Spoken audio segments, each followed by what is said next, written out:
je veux d'abord vous demander de me pardonner parce que j'ai passablement la grippe aujourd'hui. Je serais impoli de ma part de vous laisser venir, de ne pas venir moi-même, alors je vais essayer de faire le cours. Ça risque d'être un petit peu flagada. Enfin, je vais tâcher de tenir jusqu'au bout des 2 heures.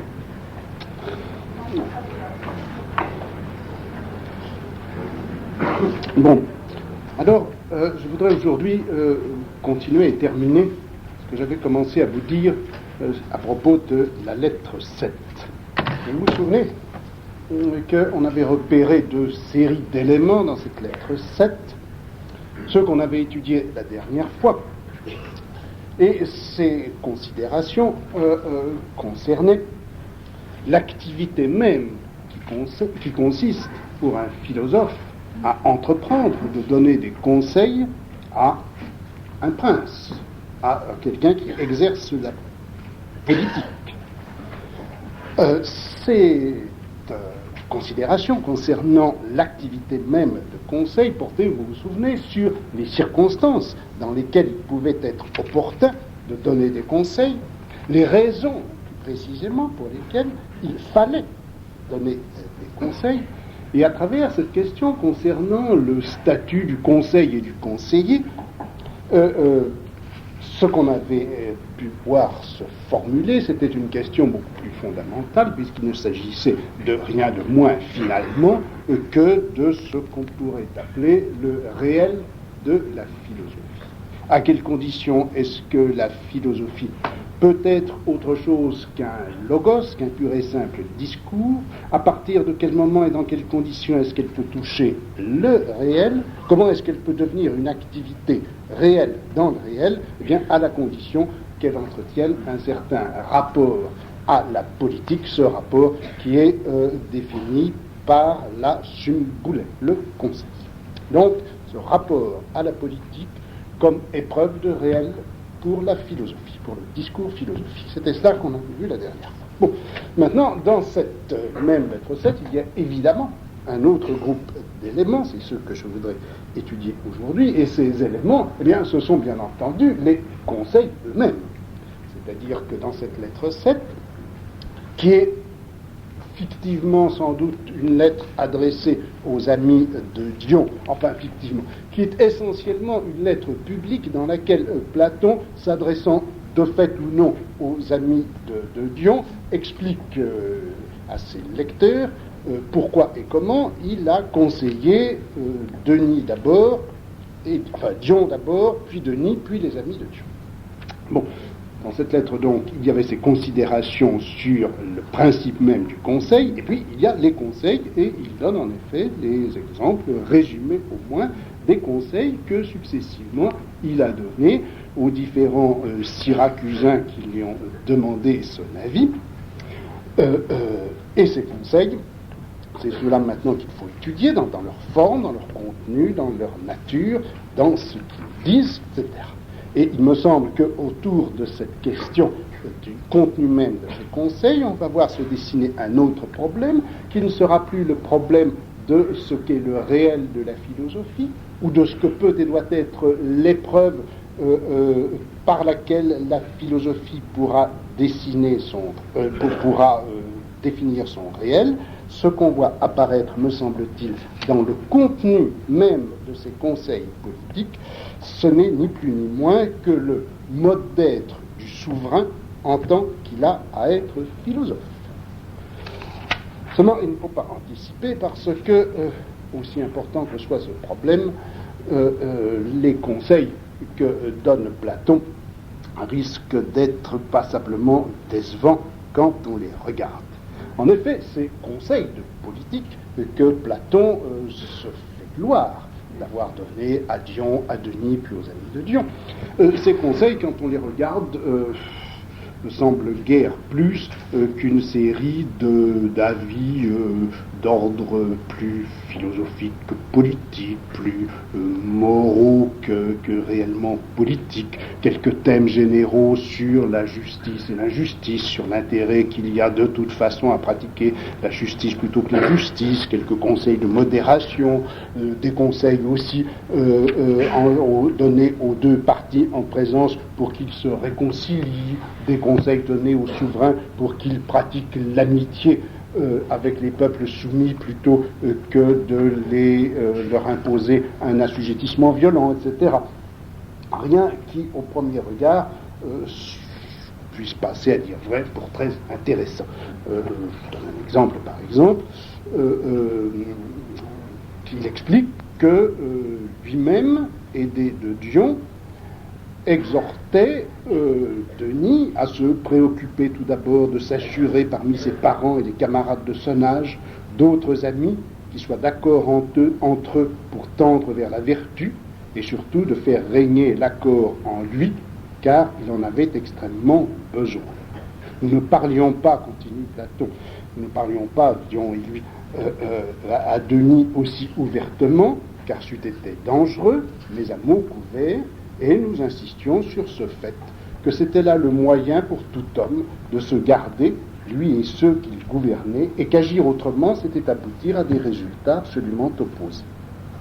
En revanche, si marchant par la voie que nous lui indiquions, devenant réfléchi et prudent, lui, Denis, reconstituait les villes dévastées de Sicile, les liait entre elles par des lois et des constitutions qui resserreraient leur union mutuelle et leur entente avec lui en vue de la défense contre les barbares, eh bien, il ne doublerait pas seulement le royaume de son père, mais en vérité, il le multiplierait.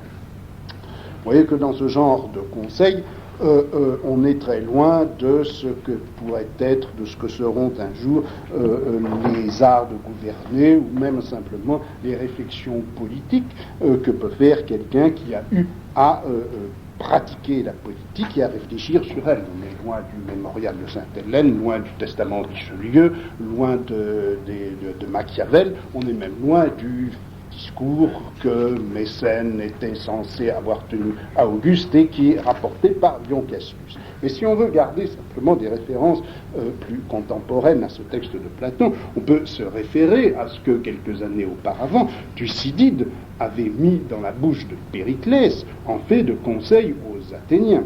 Vous vous souvenez de ce fameux discours par lequel Périclès donne son avis aux Athéniens à propos de l'opportunité de faire la guerre à Sparte au moment où les ambassadeurs de Sparte sont venus poser un ultimatum aux Athéniens. Faut-il ou non faire la guerre ? Eh bien, Périclès donne son conseil, des conseils qui sont à la fois d'ordre diplomatique et stratégique, et vous savez quel type de raisonnement il tient, la densité, la richesse de ses réflexions sur les rapports qu'il peut y avoir entre, d'une part, un pays avec sa géographie, ses ressources, ses structures sociales, son type de gouvernement, et puis, d'autre part, le comportement politique qu'on peut attendre de lui, le type de décision qu'il peut prendre, sa capacité de résister à des offensives militaires, de quelle façon, sur quel type, etc.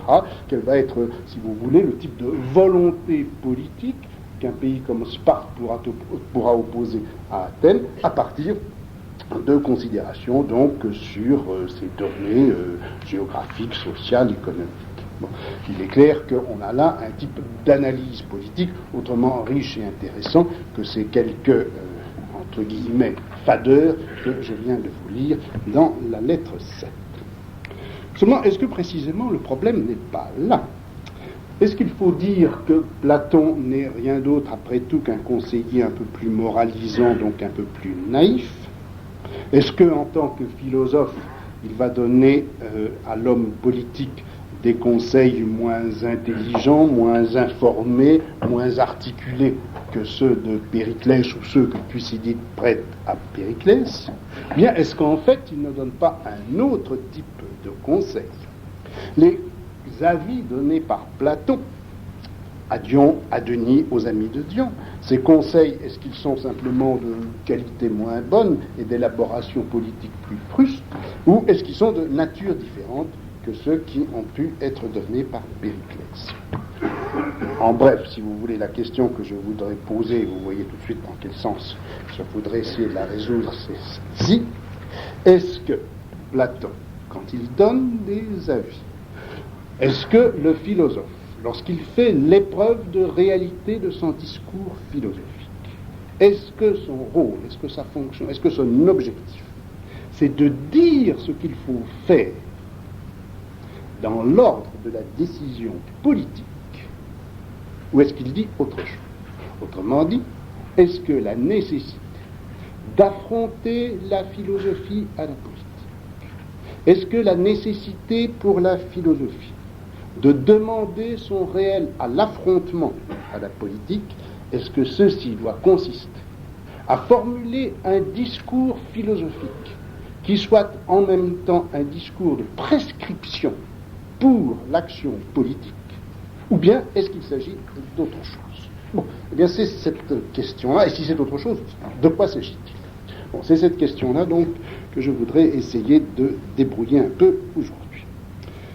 Et pour cela, je voudrais étudier 3 passages, 2 passages qui sont dans la lettre 7, et y adjoindre un 3e passage qu'on trouve dans la lettre 8. Ces 3 passages sont des avis. Ce ne sont plus des réflexions sur la nécessité, l'opportunité de donner des avis à la politique, ce sont des avis politiques. Premier passage dans la lettre 7, c'est le passage dans lequel Platon rappelle, vous vous souvenez que la lettre 7 est écrite après les grands événements dramatiques qui ont amené l'exil de Dion, puis la mort de Dion, et qui ont amené aussi le départ de Platon de Sicile.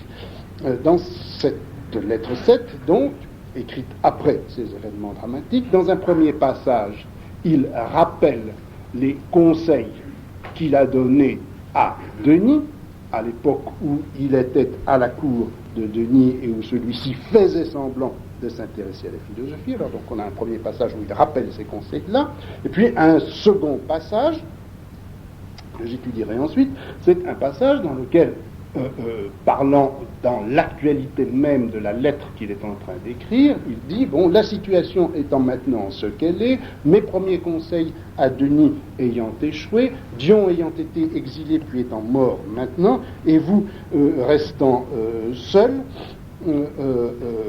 quels sont les conseils que je peux vous donner? Ce sont des conseils donc aux amis de Dion après la mort de Dion, et après d'ailleurs le fait que l'exil de Denis lui-même, chassé quelque temps auparavant par Dion. Enfin, j'ajouterai à ce passage un passage de la lettre 8. La lettre 8 est une lettre plus courte que la lettre 7, beaucoup moins pleine de réflexions philosophiques, plus politique si vous voulez, qui répond plus immédiatement à une situation dramatique qui se développait à Syracuse dans les mois qui suivaient le contexte de la lettre 7, c'est-à-dire qu'après l'exil de Denis, chassé par Dion, puis la mort de Dion lui-même, assassiné à Syracuse, eh bien, la guerre civile se développe à Syracuse, et les deux partis, le parti de Denis et le parti de Dion, sont en train de s'affronter. C'est dans ce contexte que Platon écrit cette lettre 8, et là, il donne des conseils, en quelque sorte à chaud, au moment de cette guerre civile, pour essayer de sortir, pour montrer comment on peut sortir de cette situation. Je joindrai donc à l'explication des deux textes de la lettre 7 ce passage de la lettre 8 à cause de son intérêt, à cause du fait que ces conseils sont en continuité directe avec les deux autres passages, et puis pour une autre raison, vous le verrez, qui touche au statut même de la parésia, et qui nous ramènera donc au cœur de notre problème. Bon, premier passage dans la lettre 7, c'est le passage qui se trouve au paragraphe, enfin qui commence au paragraphe 331D. C'est de cette façon que je pourrais vous donner du conseil. C'est ainsi que, d'accord avec Dion, j'engageais Denis tout d'abord à vivre chaque jour, etc. Bon. Ces conseils, donc, qu'il rappelle avoir donnés à Denis, ces conseils se situent dans un contexte, enfin se réfèrent à un contexte historique, à un contexte événementiel bien précis. Denis, à ce moment-là, est tout jeune. Il vient de recevoir de son père, Denis l'Ancien, l'héritage du pouvoir à Syracuse, un pouvoir monarchique, un pouvoir tyrannique, un pouvoir autocratique, qu'il s'agit maintenant de gérer, et il est tout à fait remarquable que là, vous verrez que Platon se garde bien de donner des conseils de changement quant à la structure même du pouvoir et à l'organisation institutionnelle de la cité. Il ne donne pas des conseils de politeia, il fait ce qui est dit dans la lettre 5, ce qui sera dit dans la lettre 5, puisque celle-ci est ultérieure. Il ne fait au fond qu'écouter la faune de la politeia telle qu'elle existe à Syracuse, étant donné qu'on a affaire à ce pouvoir autocratique, quelle est la meilleure manière de le gérer. Deuxièmement, ce passage se situe immédiatement après les considérations dont on a parlé la dernière fois et dans lesquelles Platon explique ce que c'est que le rôle de conseiller, et très précisément, il vient d'expliquer tout juste qu'un conseiller dans l'ordre de la politique doit être comme un médecin, et vous vous souvenez que ce rôle du médecin était caractérisé par trois choses. Premièrement, un bon médecin, c'est bien entendu celui qui intervient lorsqu'il y a une maladie et qu'il s'agit donc de rétablir la santé en soignant les maux. Faut-il encore connaître ces mots? Le médecin a donc un travail d'observation, un travail de diagnostic à faire. Il a à dialoguer avec son malade pour essayer de repérer quel est le mal. Deuxièmement, le bon médecin n'est pas, vous vous souvenez, comme ce médecin esclave qui court la clientèle et puis qui se contente de distribuer ordonnances et prescriptions.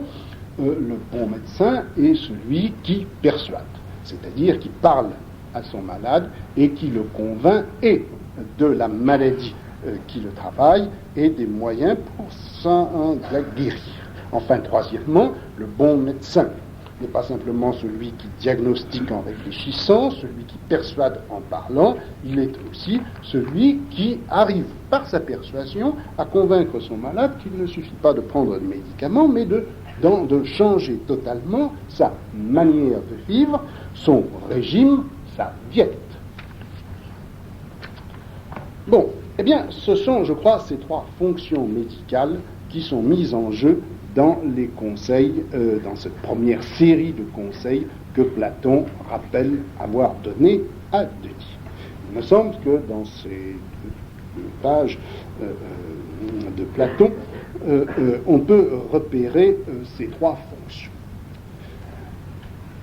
Premièrement, Platon essaie de diagnostiquer le mal dont souffre Syracuse, à un moment pourtant où la crise n'est pas encore ouverte, puisque, après tout, Denis a exercé le pouvoir, a constitué une autorité forte à Syracuse, a organisé d'ailleurs autour de Syracuse toute une sorte d'empire qui atteint presque aux dimensions de la Sicile, ou en tout cas une partie de la Sicile, et son héritier vient de recevoir ce pouvoir. Apparemment pas de crise, et pourtant il y a une maladie, et c'est cette maladie, c'est ce mal que Platon veut essayer de faire apparaître dans toute une série de conseils qu'on peut relever donc dans ce développement à partir de 331. Quel est le mal dont souffre Syracuse malgré son apparence de bonne santé? Eh bien, Platon dit ceci. Denis l'Ancien, celui donc dont Denis le Jeune vient d'hériter, Denis l'Ancien avait constitué un empire, et il avait constitué un empire comment? Eh bien, en rétablissant, en restaurant les villes siciliennes qui avaient été ruinées au cours des guerres contre les barbares, c'est en l'occurrence évidemment des guerres contre les Carthaginois.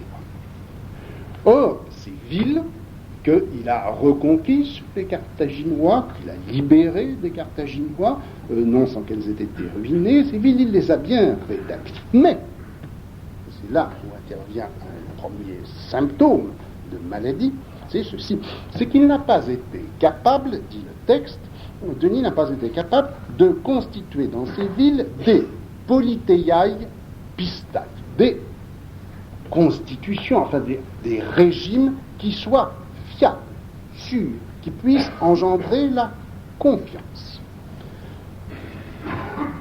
Ces régimes n'ont pas pu engendrer la confiance, ni, dit-il, quand il les a confiés aux mains des étrangers, ni quand il les a confiés aux mains de ses frères.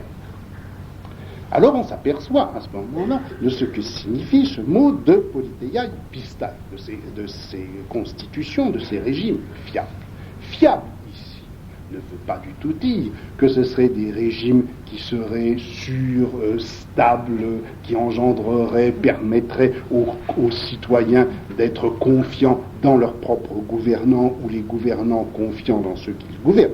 C'est en réalité un rapport de fidélité et de confiance entre ces villes, ainsi restaurées et maintenues après leur restauration sous la domination de Syracuse, et puis la métropole, Syracuse même.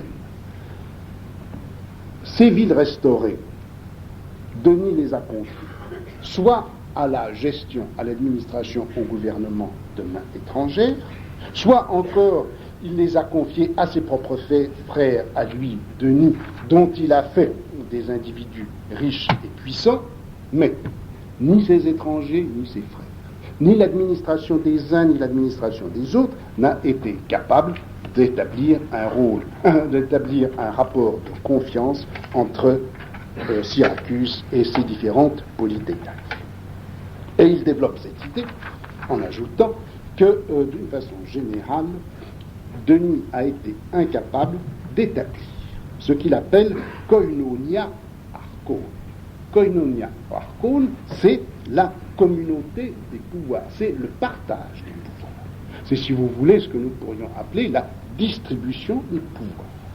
Il n'est jamais arrivé à faire participer au pouvoir ceux qui étaient ses subordonnés, ceux auxquels il avait confié telle ou telle responsabilité, ou les populations sur lesquelles Syracuse avait à exercer sa domination. Il n'a pu réaliser cette communauté du pouvoir ni par la persuasion, ni par l'enseignement, ni par les bienfaits, ni par les parentés.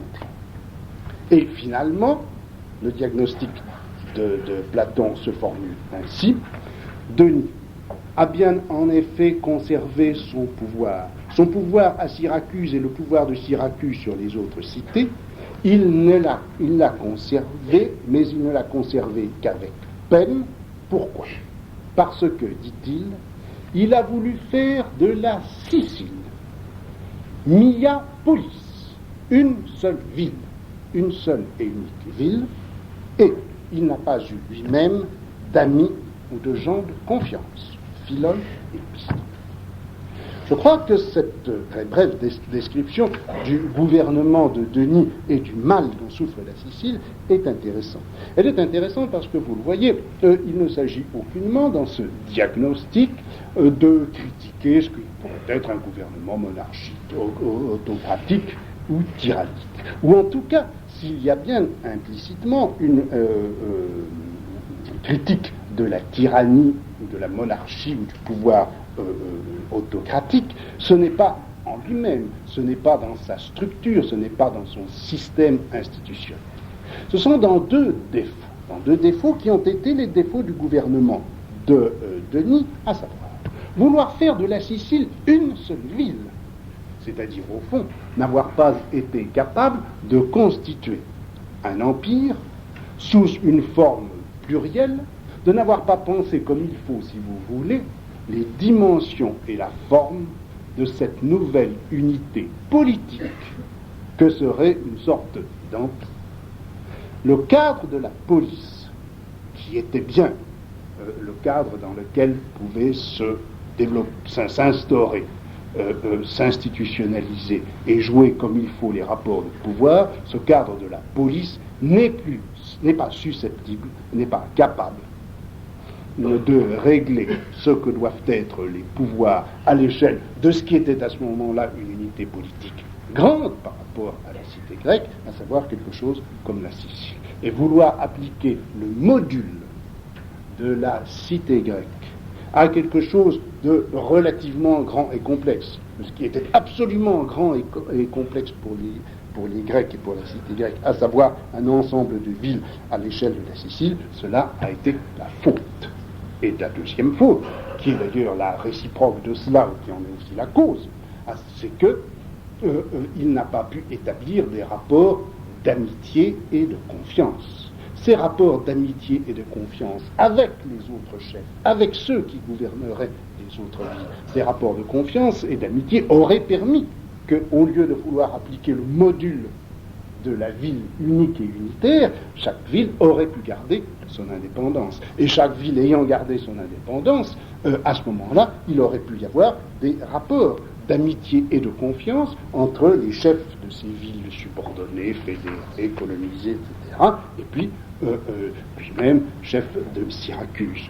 L'unification forcée dans la forme de Miapolis, de la ville unique et unitaire, et l'absence de liens d'amitié qui permettrait la juste distribution des pouvoirs garantis et scellés par l'amitié et la confiance, c'est cela qui a été la faute de Denis et c'est cela qui constitue la maladie. Tel est le diagnostic que Platon porte sur la maladie de la Sicile. Vous voyez que c'est tout de même quelque chose qui est assez intéressant parce qu'on touche là tout de même à une série de problèmes politico-historiques qui étaient fort importants en ce milieu, en cette fin de la première moitié du IVe siècle, c'est-à-dire à la veille précisément du moment où les unités politiques, la police, la cité grecque comme unité politique va exploser sous le coup du développement fulgurant des grands royaumes et en particulier du royaume macédonien et de l'empire d'Alexandre. Bon. Deuxième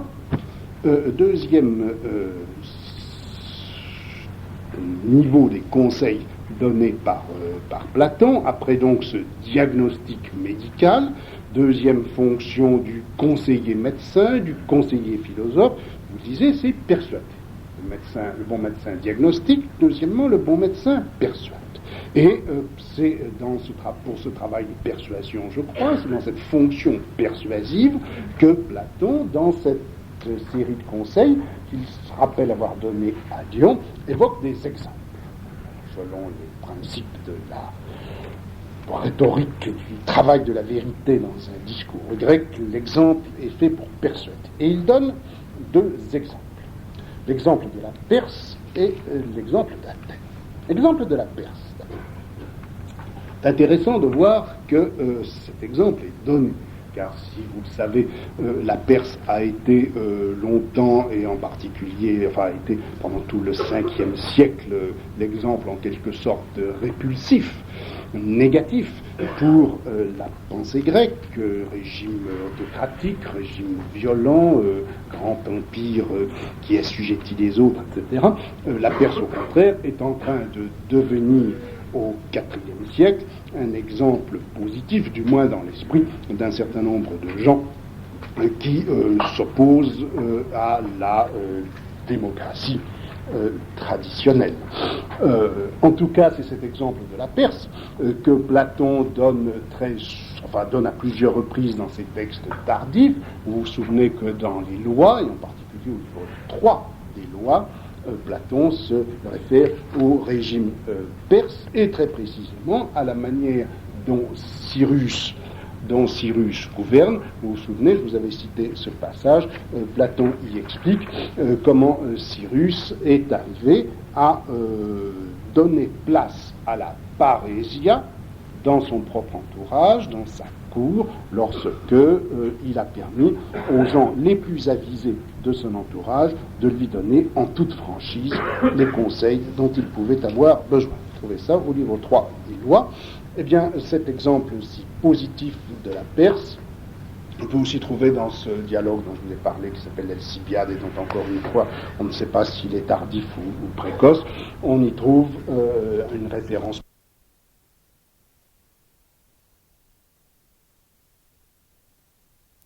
des amis. C'est-à-dire que ce à quoi Platon se réfère là, c'est à un système perse, ou un système qu'il prête aux Perses, peu importe, selon lequel la conquête ne se ferait pas simplement dans le sens, en quelque sorte, d'un assujettissement uniforme de tout le monde à la seule autorité des Perses, mais par un système de fédération et d'alliance qui arrive à établir toute une complexité de rapports entre ceux qui sont subordonnés, ceux qui sont fédérés, ceux qui sont alliés, etc. Deuxièmement, dit Platon toujours à propos des Perses, c'est que leur conquête ayant été achevée, Cyrus a pris le soin de diviser son royaume en 7 parties, 7 parties dans lesquelles il trouva des collaborateurs fidèles.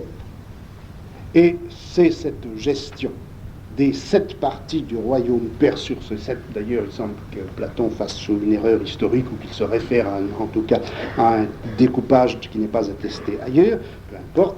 En tout cas, ce qui est référé là, ce à quoi Platon se réfère là, c'est à la possibilité d'un gouvernement de type impérial qui repose sur la coopération et la collaboration d'un certain nombre de gouvernants qui, localement et sur place, transmettent l'autorité. Après l'exemple perse, et toujours dans ce travail de persuasion qu'un bon médecin doit accomplir, Platon cite l'exemple athénien. Et il est très intéressant de voir que Platon, dans ce travail de persuasion, cite d'abord la Perse et puis Athènes, c'est-à-dire qu'il se réfère à 2 régimes politiques absolument opposés, l'un qui est celui de la monarchie autocratique, et l'autre, l'exemple, est de la démocratie, montrant bien par là que son problème, ce n'est pas tellement, au moins dans ce type de conseil, de choisir entre démocratie ou autocratie, que le problème est de savoir comment on peut faire fonctionner convenablement ou l'un ou l'autre. Or, dit-il, l'exemple d'Athènes va tout à fait dans le même sens que l'exemple de la Perse. Les Athéniens, en effet, dit-il, n'ont pas du tout cherché à faire ce que nous appellerions maintenant des colonies de peuplement, c'est-à-dire qu'ils n'ont pas cherché à fonder des villes qui seraient ailleurs que sur le territoire athénien, des sortes de parties de la ville elle-même, de la cité elle-même. Ils ont pris des villes toutes peuplées. Ils ont pris des villes toutes peuplées qui étaient à ce moment-là sous domination barbare, et ils se réfèrent à la fédération ionienne que les Athéniens ont voulu bâtir et ont effectivement construite dans la seconde moitié du 5e siècle. Ils ont pris des villes jusqu'alors sous domination barbare, ils ont laissé la population là où elle était, et ils ont laissé le pouvoir entre les mains de ceux qui l'exerçaient naturellement ou qui devaient l'exercer naturellement. Ce que nous appellerions, si vous voulez, dans notre vocabulaire, les élites locales. Et c'est ainsi, dit Platon, qu'ils ont pu trouver et garder dans toutes ces villes qu'ils avaient libérées du joug des barbares et qu'ils avaient intégrées dans leur empire, les Athéniens ont pu dans toutes ces villes trouver andras philous, des hommes amis, des hommes de confiance sur lesquels ils pouvaient faire reposer leur autorité. Bon, voilà les éléments par lesquels Platon, après avoir diagnostiqué le mal dont souffrait obscurément Syracuse sous le règne de Denis, essaie de persuader Denis le Jeune qu'il faut changer cette manière-là de gouverner. Et alors viennent à ce moment-là, dans le texte de Platon, les conseils positifs directement donnés à Denis, ce qui correspondrait, si vous voulez, dans le travail médical, dans la fonction médicale, au rôle dans le rôle médical à la fonction de donner un régime. Quel est le régime que Denis propose, Platon propose à Denis, eh bien, dit-il, au lieu de faire de la ville, de la Sicile, une seule ville, il faut, premièrement, donner à chacune des villes de la Sicile sa propre politeia, sa propre constitution, ses propres institutions, son propre régime politique, et il faut leur donner à chacune des nomoi, des lois. Deuxièmement, il faut lier les villes entre elles et les lier avec Syracuse et avec celui qui règne à Syracuse, et ceci également par des nomoi et des politeias. C'est-à-dire qu'il faut à la fois qu'il y ait des lois et des régimes locaux, il faut aussi que les rapports entre ces différentes villes et celles autour de laquelle elles sont fédérées, celles qui leur servent de métropole, qu'il y ait entre chacune de ces villes ainsi organisées et Syracuse, qu'il y ait une série de rapports réglés par quelque chose qui est comme une politeia qui est intermédiaire entre les différents poleis, entre les différentes cités, sorte de réseau politique, d'institutions politiques au-delà de chaque ville, et qui lie ainsi les villes entre elles et les rattache à la métropole. Et enfin, dit-il, cette unité, en quelque sorte plurielle et différentielle, où il y aura des institutions pour chaque ville et des institutions qui règlent les rapports entre chaque ville, eh bien, cette unité, elle sera d'autant plus forte qu'on s'en servira pour lutter contre un ennemi commun, c'est-à-dire les barbares, en l'occurrence les Carthaginois. Et par cette lutte frontale avec les barbares, eh bien, cette unité avec ses éléments de pluralité sera maintenue. Et c'est ainsi, dit-il, que Denis le Jeune pourra non pas simplement doubler l'empire de Denis l'Ancien, mais même le multiplier. Mais un de ses conseils, concernant donc cette organisation des cités en elles-mêmes et des cités entre elles, et des cités par rapport à Syracuse. Platon ajoute d'autres conseils. Et ces conseils concernent Denis lui-même, Denis comme individu, et comme individu qui a à régner et à exercer son pouvoir. Il faut, dit-il, que Denis fasse un travail sur lui-même. Et il emploie l'expression ap ergatzen, c'est-à-dire élaborer, travailler, perfectionner. Il faut donc qu'il perfectionne, qu'il élabore, qu'il travaille quoi? Lui-même, de façon à se rendre lui-même emphron, dit-il, sophron, c'est-à-dire réfléchi, et puis sage, modéré. Il faut faire que lui-même soit également en rapport d'accord, de symphonie. Il faut qu'il soit symphonos avec lui-même, tout comme les cités qu'il a à gouverner doivent être elles aussi dans ce rapport de symphonie avec Syracuse, ainsi que les unes avec les autres. Vous voyez que là, on retrouve dans ce thème du symphonos, de la symphonia. On a dans ce thème de la symphonos cette idée qui, vous le savez, se retrouvera dans la lettre 5, à savoir que chaque constitution a sa faune, elle a sa voix. Et le problème du bon gouvernement, ce n'est pas encore une fois de changer autoritairement, selon une formule donnée d'avance, une constitution en une autre qui serait considérée comme la meilleure. Il s'agit pour un bon gouvernement de comprendre ce qu'est la faune, ce qu'est la voix de chaque politeia, et puis de gouverner en accord avec cette faune. Or, vous le voyez qu'ici, cette idée de symphonie se développe, en ce sens que cette faune doit être, est maintenant comprise comme étant une voix que chacune des villes doit avoir dans la grande fédération qu'il organise autour de Syracuse. Chaque ville doit avoir sa propre voix, mais toutes ces voix doivent fonctionner ensemble pour constituer une harmonie et une symphonie, mais il faut aussi comme garant de cette symphonie des différentes cités, que le chef lui-même soit symphonos avec lui-même, c'est-à-dire en harmonie avec lui-même. Et cette harmonie avec lui-même, eh bien, c'est cela qui est formulé dès le début de ses conseils, lorsque Platon rappelle qu'il a engagé Denis, tout d'abord, à vivre chaque jour de manière à se rendre de plus en plus maître de lui-même, enkrates, autes, autou.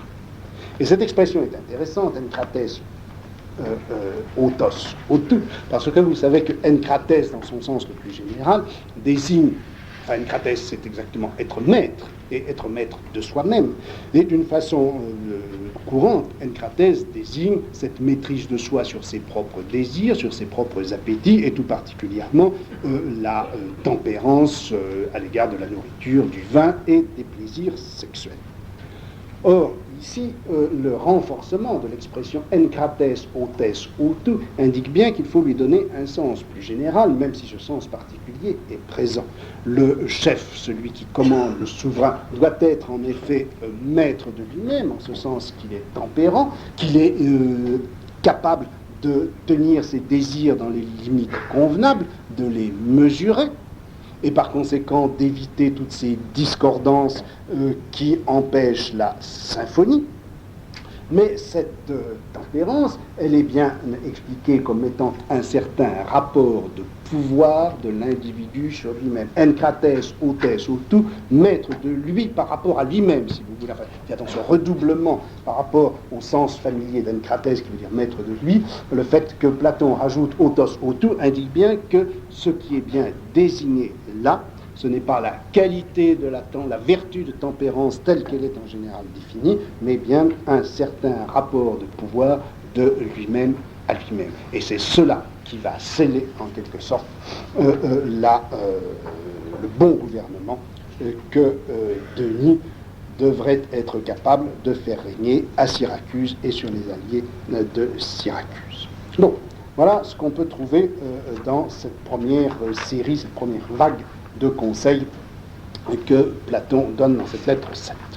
Deuxième ensemble de conseils, alors ce sont des conseils, si vous voulez, actuels, ceux dont je viens de vous parler, il les rappelle. Il rappelle que c'est ceux-là qu'il a donnés à Denis lorsque Denis, tout jeune tyran de Syracuse, donnait des signes, d'ailleurs fallacieux, qu'il voulait pratiquer la philosophie. Maintenant, un peu plus loin dans la lettre, Platon dit, eh bien, après tous les malheurs qui sont arrivés, l'exil de Dion,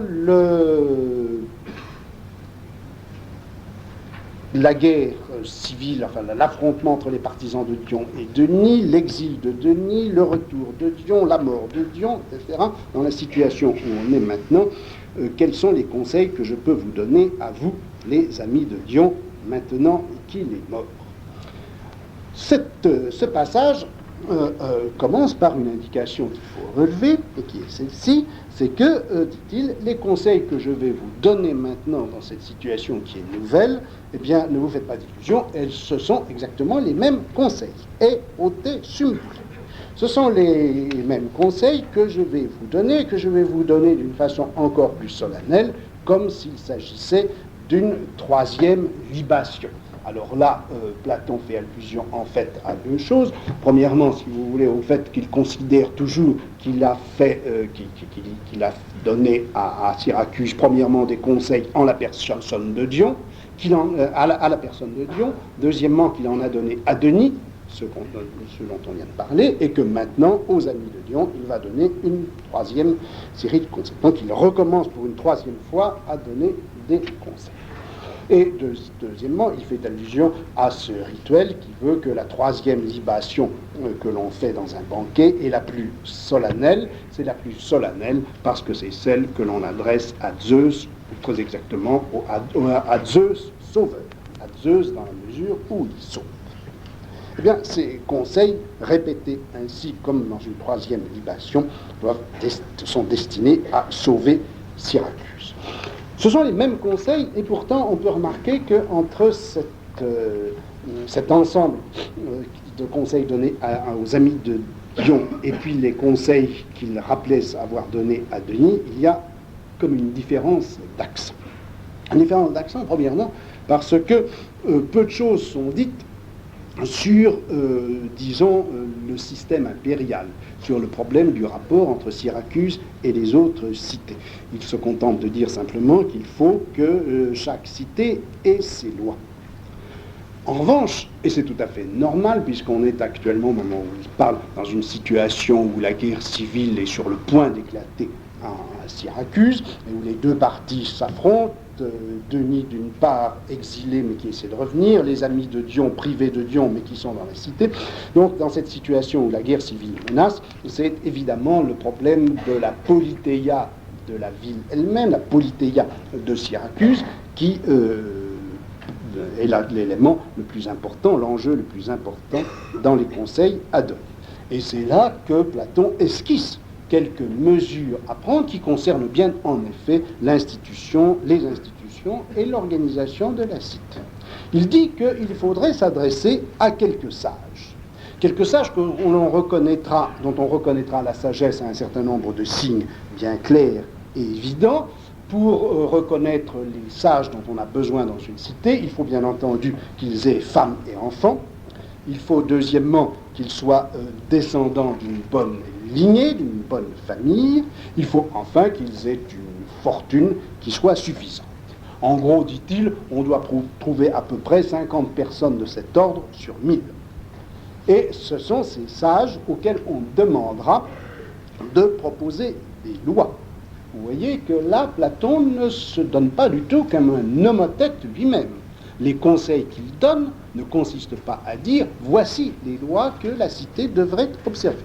Il se contente de dire aux gens qui habitent la cité « vous devriez confier le soin d'être nomothète à ces personnes, ces sages, ayant femmes et enfants, descendant d'une bonne lignée et ayant une fortune suffisante ».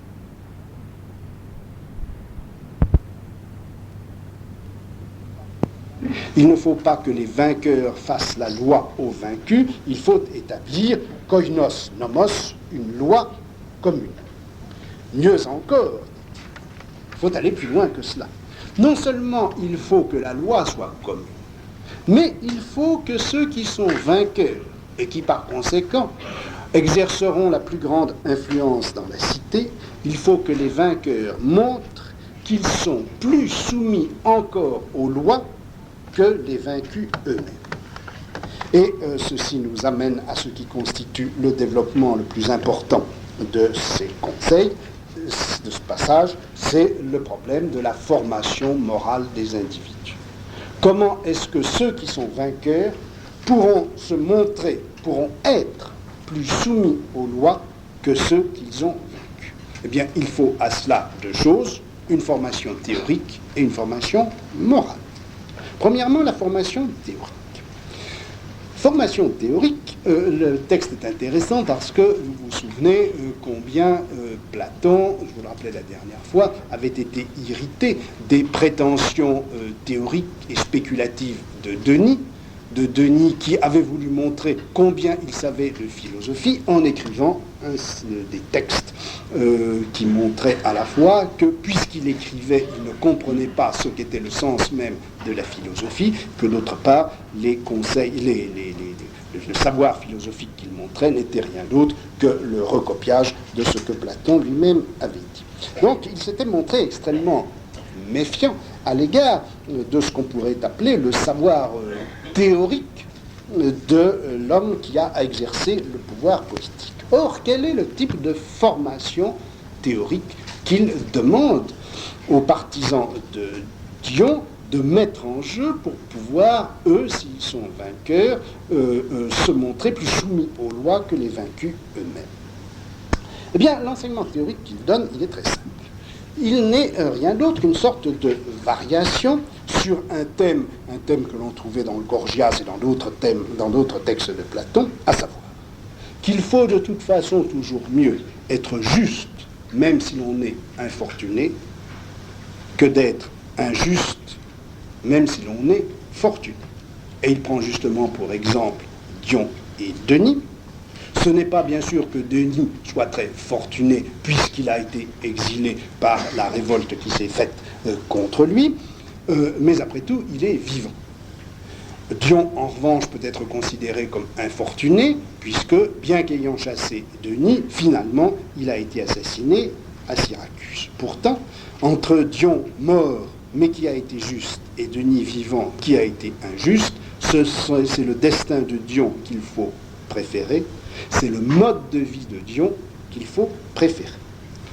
L'injustice sera toujours à fuir, même si elle est heureuse, la justice sera toujours à préférer, fût-elle malheureuse. Ce thème banal, ce thème encore une fois qui parcourt tant de dialogues de Platon, sur quoi est-ce qu'il l'appuie ici dans cette lettre 7 ? Eh bien, il l'appuie sur un certain nombre de considérations en effet théoriques. Ces considérations théoriques, qu'est-ce que c'est ? Eh bien, c'est d'abord le fait, dit-il, que, comme on le sait, l'âme n'est pas la même chose que le corps, que l'âme et le corps sont deux choses distinctes, que le corps est mortel et que l'âme, en revanche, est immortelle, et que cette âme immortelle, après sa mort, eh bien, elle sera jugée en fonction de ce qu'elle a fait pendant la vie, et qu'elle sera exposée, si elle a commis des injustices au cours de son existence, elle sera exposée à des châtiments terribles et à de longues pérégrinations sous terre. C'est cet enseignement théorique pour le moins simple que Platon propose aux amis de Dion comme devant servir de fond à leur attitude politique et à leur extrême réserve, leur extrême application quant à l'obéissance aux lois. Cet enseignement, il faut remarquer que Platon, dans le texte même, ne le donne aucunement comme une doctrine philosophique qui serait la sienne et qui constituerait en quelque sorte le cœur même de son enseignement. Il dit, dans le texte en question, que s'il faut que les hommes politiques, pour se conduire comme il faut, si les vainqueurs, pour être plus soumis aux lois que les vaincus eux-mêmes, doivent connaître cette doctrine, c'est parce que ces doctrines... Alors attendez, laissez-moi retrouver...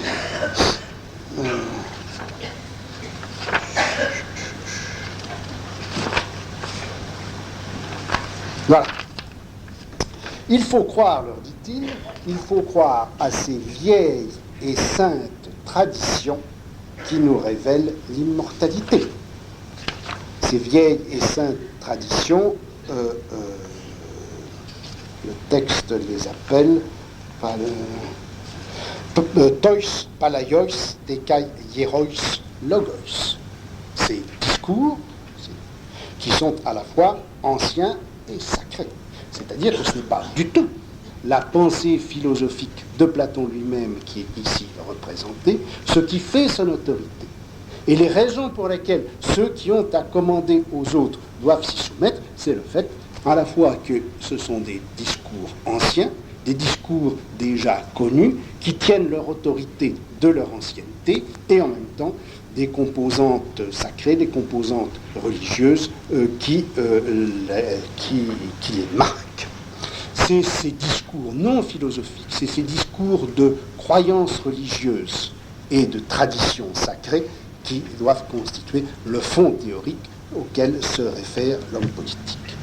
Quant à sa formation pratique, eh bien sa formation pratique, elle est à peine esquissée par Platon dans ce texte. Il se contente de dire que les hommes politiques doivent vivre à la manière des ancêtres, à la manière dorienne. On peut dire donc que ce passage, pas plus que le passage précédent, n'est très riche ni en élaboration politique, ni en élaboration proprement philosophique. Mais ce qui constitue, je crois, le thème le plus général et sans doute le plus intéressant de ces conseils, c'est la manière dont Platon montre à travers eux comment la formation morale de ceux qui gouvernent est indispensable au bon gouvernement de la cité. Et il y a un passage qui, je crois, mérite d'être retenu, c'est quand il dit que pour bien gouverner, lorsque justement on aura et on saura respecter ces traditions anciennes et sacrées. Et lorsqu'on aura bien effectivement appliqué, mis en œuvre ce mode de vie dorien, ce mode de vie à la manière des ancêtres qui est indispensable. Eh bien, à ce moment-là, on pourra gouverner comme il faut, et gouverner comme il faut voudra dire que l'on pourra gouverner en utilisant deux ressources. Premièrement, phobos, la crainte. Il faut en effet que ceux qui gouvernent fassent régner sur ceux qui sont gouvernés la crainte, et ils le feront en montrant leur force, dia, dit le texte. Il faut que cette force matérielle soit effectivement présente et visible, et c'est cette crainte qui va assurer le bon gouvernement. Mais il faut en même temps, et ce sera là le second ressource pour gouverner, le second moyen de gouverner, il faut que les gouvernants montrent aidos, c'est-à-dire pudeur et respect.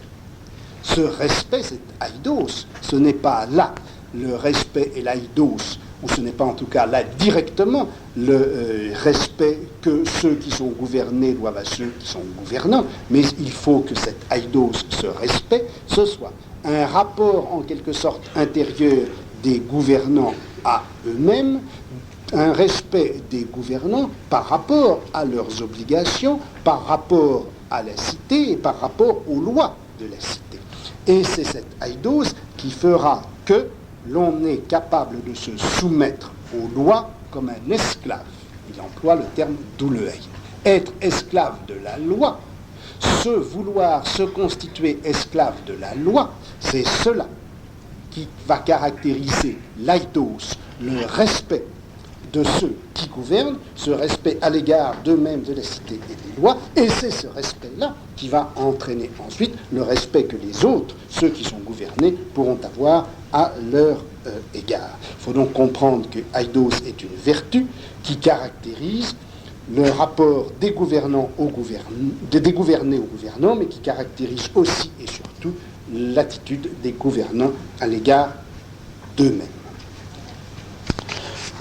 Enfin, le troisième texte dont je voudrais vous parler, c'est le texte que l'on trouve dans cette lettre 8, qui a donc été écrite un peu après la lettre 7, et au moment où alors la guerre civile qui menaçait déjà Syracuse a éclaté.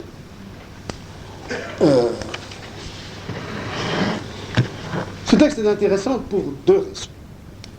La première, bien sûr, c'est que là, Platon avance en quelque sorte dans cette région, dans ce domaine, à l'égard duquel il s'était montré jusque-là très réservé et très discret, c'est-à-dire l'organisation même de la cité. Et deuxièmement, parce que ces conseils sont introduits par une réflexion générale et sous-tendus par une réflexion générale sur la parésia, et c'est là que nous allons retrouver notre propre. Très rapidement, quels sont ces conseils que Platon va donc donner maintenant à ceux qui sont, aux Syracusains, qui sont en train de se déchirer dans la guerre civile? Premièrement, référence à un thème lui aussi connu chez Platon. C'est un thème que l'on trouve développé dans le Gorgias en 477b et suivant, où Platon, vous le savez, dit qu'il faut distinguer ce qui relève de l'âme, ce qui relève du corps et ce qui relève des richesses. Ce qui relève de l'âme, c'est évidemment ce qui touche aux gouvernants eux-mêmes. Ce qui relève du corps, c'est ce qui touche aux guerriers. Et ce qui relève des richesses, c'est évidemment ce qui touche à l'activité des commerçants et artisans. Et il faut, dit-il, que la politeia, que l'organisation d'une cité, respecte cette hiérarchie et ne donne pas plus d'importance au corps qu'à l'âme, et ne donne pas surtout plus d'importance aux richesses qu'au corps et à l'âme. Donc, sur ce thème général, il va proposer alors une organisation, une politeia au sens strict. N'oublions pas encore une fois que là, s'il intervient, Platon, en tant que, s'il propose dans son intervention une politeia, une institution, c'est parce qu'on est dans la guerre civile, c'est-à-dire que la cité, l'organisation même de la cité s'est effondrée. Il va donc proposer un système organisationnel pour la ville. C'est un système qu'on peut schématiquement présenter ainsi. Premièrement, une monarchie, mais à la manière de Sparte, c'est-à-dire dans laquelle les monarques n'auront en réalité aucun pouvoir réel, ce sont surtout des pouvoirs religieux qui seront les leurs, et ces monarques seront, c'est ce qu'il propose dans ce texte, au nombre non pas de 2 comme à Sparte, mais de 3 pour un certain nombre de raisons, c'est qu'il veut, et il le dit, intégrer les descendants de Denis le Jeune, un autre descendant de Denis l'Ancien et le fils de Dion. Bon, à cause de ça, il y aura 3 rois, mais ces 3 rois auront essentiellement une fonction religieuse. En dehors de ces 3 rois, il faudra qu'un système soit organisé qui assure à la fois l'existence des lois et leur maintien. D'où, propose-t-il, l'organisation, l'institution d'un corps de ce qu'il appelle déjà les gardiens des lois. Et il propose 35 gardiens des lois, ce qui va être la formule qu'on retrouvera dans les lois, à ceci près que, vous savez, dans les lois, ce n'est pas 35, mais 37 gardiens. Ce petit détail permet à la fois, selon les commentateurs, de prouver l'authenticité de la lettre et de la date. L'authenticité de la lettre, parce que si la lettre avait été une lettre apocryphe, écrite après la mort de Platon, pour se servant des données qui sont dans les lois, il est évident que l'auteur apocryphe aurait recopié le chiffre réel de 37 et n'aurait pas donné 35. Et on peut donc par conséquent légitimement penser que Platon a esquissé dans cette lettre ce qui allait être développé dans les lois avec un certain nombre de modifications, et en particulier le passage de 35 gardiens des lois à 37. Et puis une série de tribunaux où là encore on retrouve en quelques lignes ce qui sera développé longuement dans les lois. Bon, on a donc là, pour la première fois dans cette série de conseils, des conseils que l'on pourrait dire nomothétiques, mais dont il faut se rappeler encore une fois qu'ils sont appelés non pas tellement par la fonction générale du philosophe à l'égard de la cité que par la situation même de la cité, la guerre civile étant déclenchée, faisant rage, il est normal à ce moment-là que le rôle du philosophe ne soit pas bien sûr de donner des conseils au prince régnant ou de l'aider à constituer un empire, mais bel et bien en effet à reconstituer la cité elle-même. Or, et c'est là-dessus que je voudrais insister maintenant, ces conseils qui sont donnés dans la lettre 8 sont introduits par un passage de pure et simple transition si l'on veut, mais qui indique bien que ces conseils, Platon les met au compte de sa fonction de parésiaste. C'est bien un exercice de parésia auquel il se livre. C'est le passage, je trouve, en 354a de cette lettre 8, où il dit ceci: « Mon avis à moi présente, j'essaierai de vous le donner en toute franchise. Ego peirasomai passe parésia. J'essaierai de vous le donner en toute franchise en usant d'un raisonnement juste et impartial. Je parle pour ainsi dire en arbitre qui s'adresse aux 2 parties, et à chacun d'eux en particulier, j'apporte mon conseil sumboulé qui n'est pas nouveau. » On est donc dans l'ordre de la sumboulé politique, qui est en même temps une manifestation et un exercice de la parésia. Or, je crois que si on prend ce passage et si on suit un certain nombre d'éléments qui sont justement dans les conseils dont je vous ai résumé le contenu à l'instant, on voit qu'en effet, c'est bien la parésia dont il est question, et c'est bien une activité parésiastique que Platon poursuit. Cette parésia, comment en effet est-ce que, ou ce discours de conseil, comment est-ce qu'il se caractérise et en quoi est-ce qu'il est une parésia? Premièrement, Platon, dès les premières lignes que je viens de vous lire, mais tout au long du texte aussi, insiste bien sur le fait que ce qu'il dit, il le dit en son nom personnel. C'est son opinion, c'est ce qu'il pense, c'est ce qu'il croit, c'est ce qu'il dit lui-même. Et vous avez toute une série d'expressions qui renvoient bien à ce caractère absolument personnel de l'énonciation. Ce n'est pas la voix de la cité, celle qui, par exemple, ou la voix des lois, celle, par exemple, qui parlait à Socrate et puis le convainquait qu'il devait accepter son procès et sa condamnation. Non, c'est Platon lui-même donnant son avis.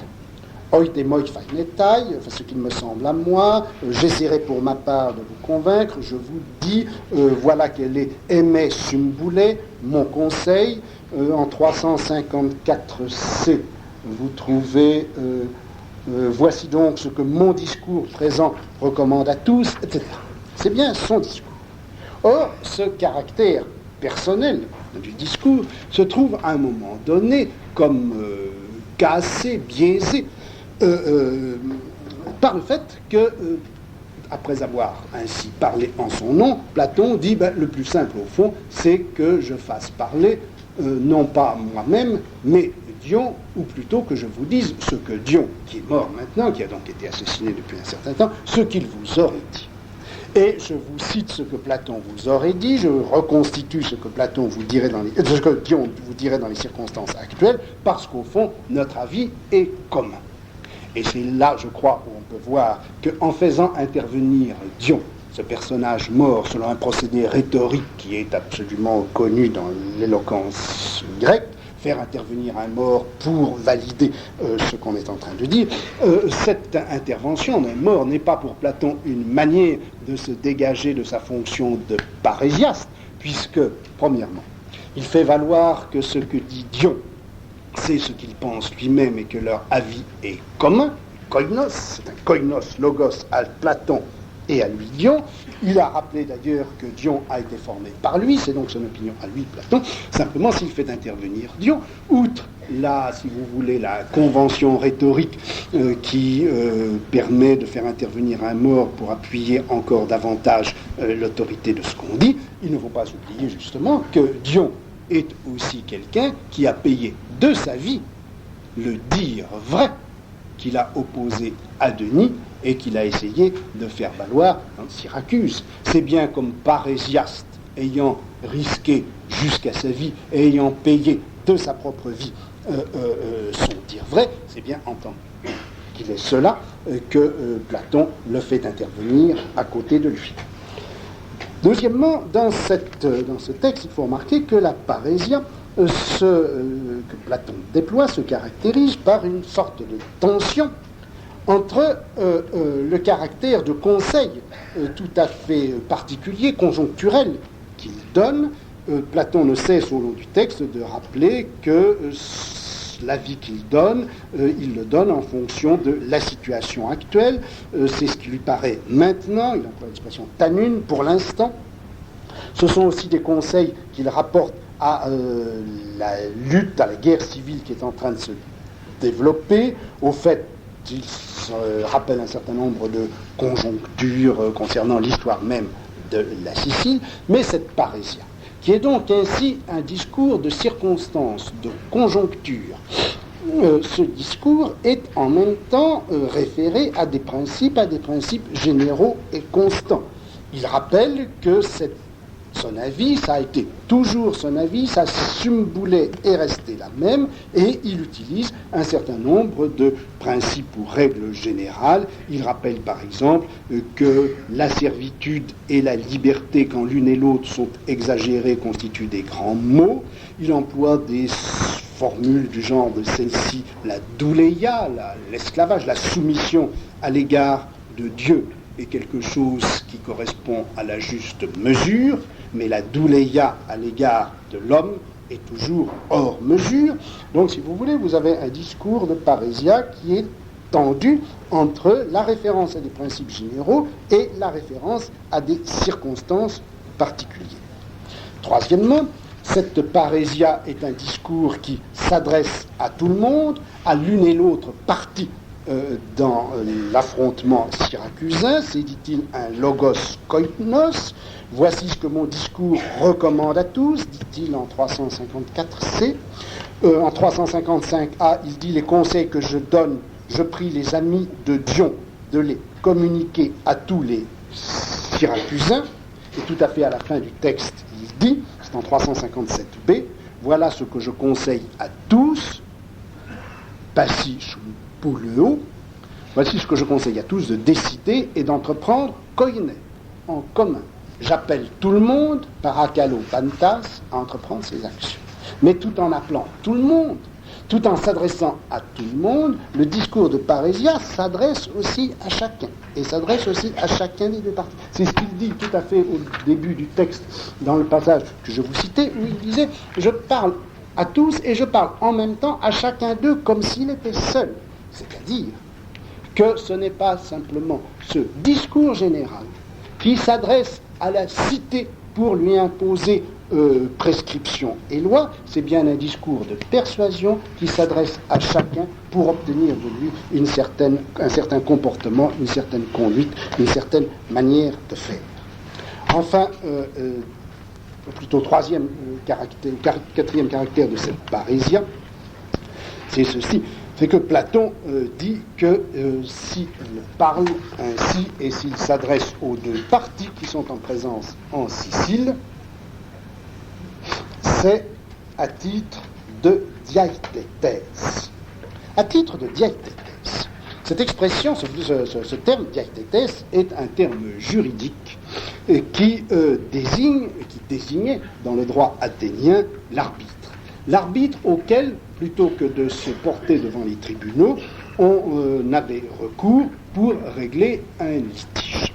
Le diaithètes, c'est donc l'arbitre. L'arbitre que l'on peut consulter en dehors même du procès. Alors sur ce diaithètes, les fonctions de ce diaithètes, vous trouvez dans Aristote, à la Politique, livre 2, chapitre 8, 1268b, et suivant, vous avez un certain nombre d'indications. Donc le diaithètes, c'est une fonction juridique, c'est une fonction extrajudiciaire, mais définie par les institutions même d'Athènes.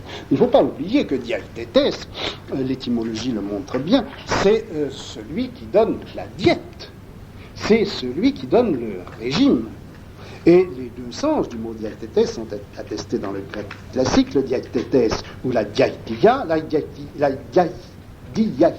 c'est le régime, c'est l'arbitrage, c'est aussi le régime médical.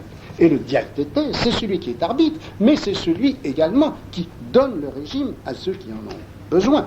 Et la communication entre les deux sens, le mot d'ailleurs, l'étymologie du mot se rattache à la même racine que zen, vivre.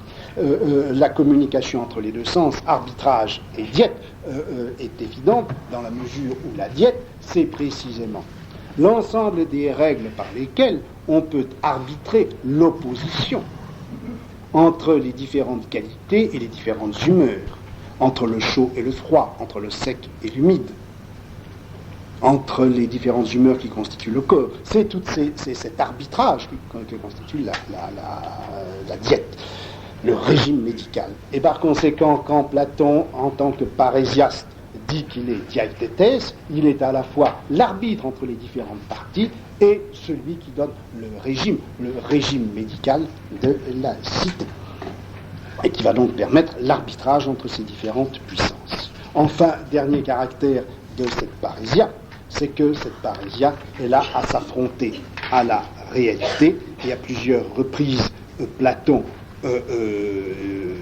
non seulement accepte, mais revendique ce défi d'affrontement à la réalité.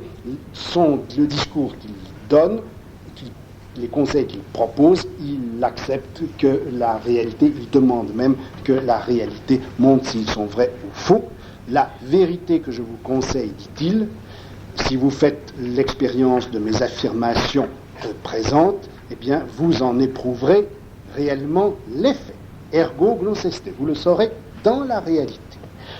Car, dit-il, c'est là la meilleure pierre de touche, bassanos, à propos de toute chose. Le réel, l'épreuve de réalité, c'est cela qui doit constituer la pierre de touche de son discours. Et la fin même de ses conseils, qu'il donne aux Syracusains, et celle-ci, tout à fait à la fin de la lettre, c'est en 357c, il dit offrez donc aux dieux vos hommages avec vos prières, ainsi qu'à tous ceux qu'il convient d'unir aux dieux dans vos louanges, invitez. En réalité, c'est le mot le verbe utilisé, c'est peitomai, c'est persuader.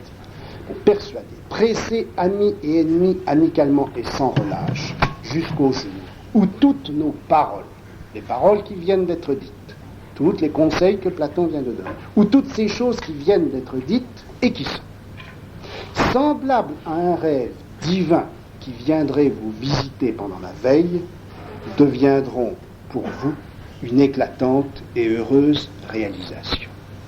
Le philosophe, par conséquent, dans son entreprise de parésia, est donc bienvenu, disant ce qu'il disait, un peu comme un rêve divin qui viendrait visiter des hommes, mais des hommes qui seraient éveillés, ce que le rêve divin disant aux hommes ce qui va arriver, ce qu'il doit faire, est pour les gens endormis.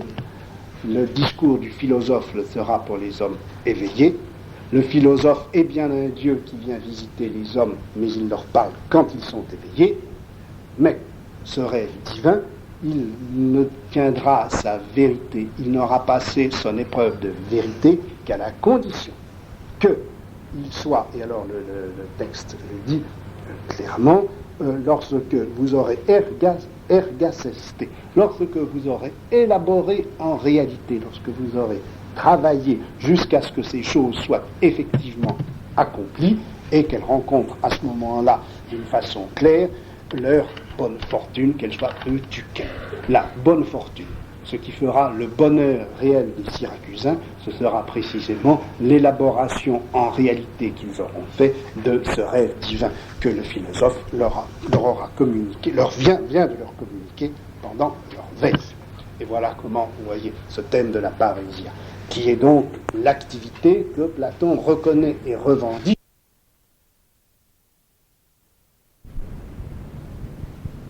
Bien du réel politique que le discours philosophique tirera la garantie qu'il n'est pas simplement logos, qu'il n'est pas simplement une parole donnée en rêve, mais qu'effectivement il touche à l'ergone, il touche à cela même qui constitue le réel.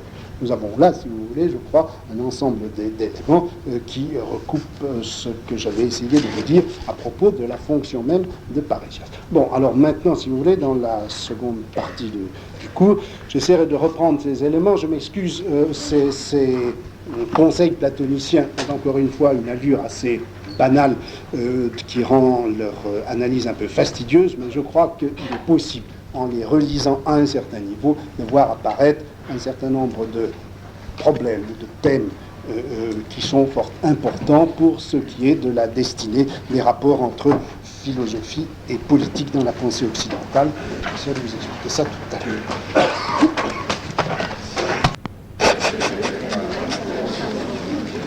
Bon, pardon.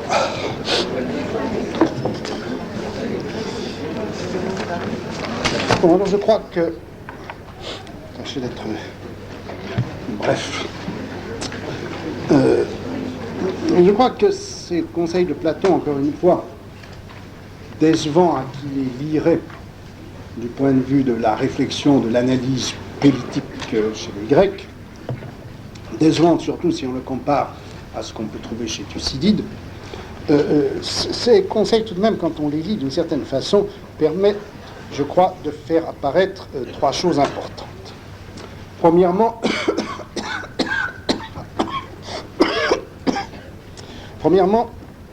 un trait qui, je crois, fondamental dans les rapports entre philosophie et politique, un trait fondamental et constant.